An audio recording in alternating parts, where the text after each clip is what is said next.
Hello, everybody. Today is March 22nd, and we are going to give a long overdue update on Gamestop.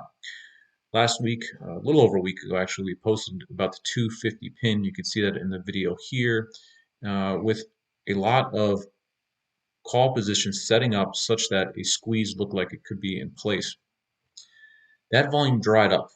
And so what's happened now is the stock has faded. As you can see, we made this video when stock was up around 250 to 300 in that neighborhood, and the stock sold off quite hard into last week, and it pinned this 200 line. So if we zoom in a little bit, you can see it really pinned this 200 line.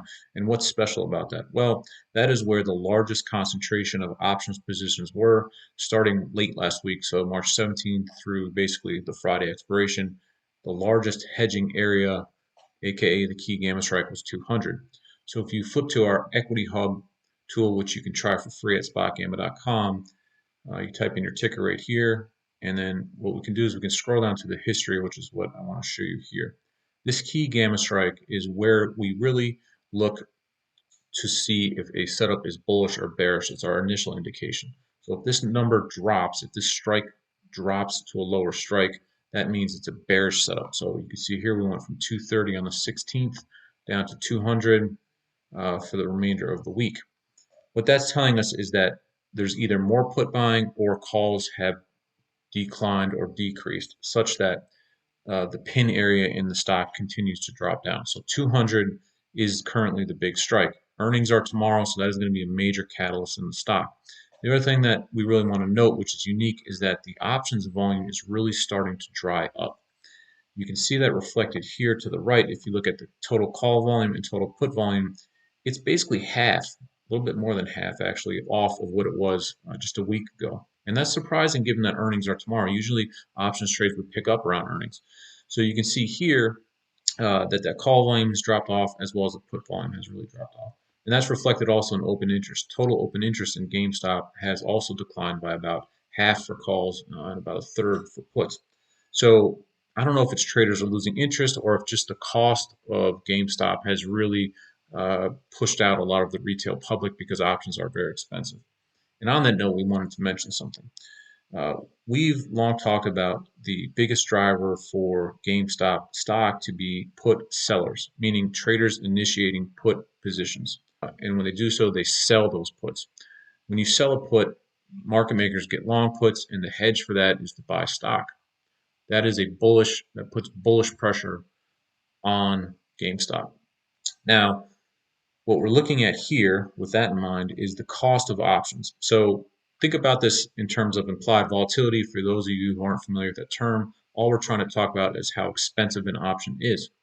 So you can see here that when we were looking at the stock just a couple weeks ago, the options in each dot here represents a different expiration. So consider all these dots in unison. So this is, one single day here, that the options were fairly expensive relative to where they are today, simply on the fact that as a percentage of the stock price, you were buying a at the money call used to cost around 15% of a share of stock, and that has now drifted down to about 5%. So the options are much cheaper. Well, if you sell puts and the cost of your put drops, the price of your put drops, you can close your put. When you close your put, dealers who are long puts are now flat and they can now sell off their long stock hedges. So implied volatility coming down is actually causing, in our view, pressure on the stock because all these long puts can now be sold, but their long stock hedges can now be sold off. So we think that is really what's pressuring the stock.